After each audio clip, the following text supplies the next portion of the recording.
nongeye kubasuhuza nshuti bakunzi ba Iwacu Plus TV mbahani ikaze mu makuru yacu iyo kuri uyu munsi rero.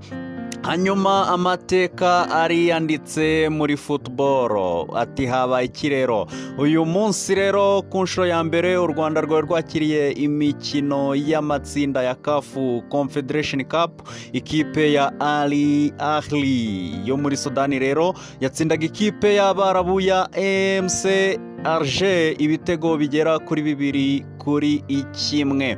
uyu munsi rero haje kugaragaramo ibintu bidasanzwe nk'uko bibona aho ngaho ku mashusho.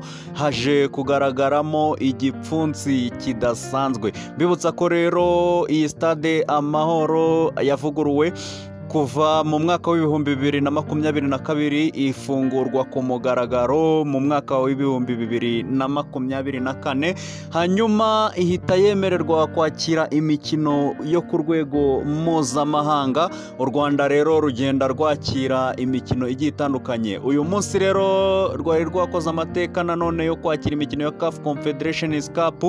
Hanyuma ariko amateka yanditswe n'ubwa mbere mu Rwanda habayeho imvururu nk'izi ngizi kabisa, aho umufana ndetse umukinnyi, abayobozi, staff bose ba AMC Alger banze kwakira intsinzwi rero birangira bafatanye mu mashati n'abakinnyi ba Al Ahly ndetse na staff.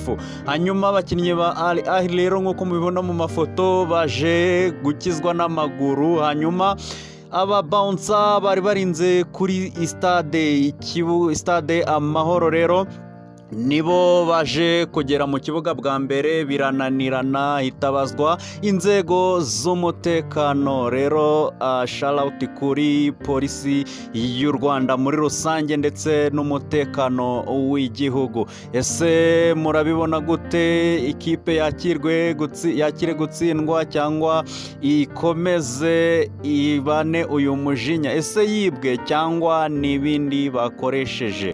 Ari nako rero nkwibutsa gukora subscribe, ugakora like, share ndetse ugatanga n'inyunganizi yawe hafi muri comment section. Hanyuma tubibutsa ko rero inyunganizi zose turazisoma tukabasubiza. Rero nta muntu twirengagiza ndetse ngo dusubize inyuma.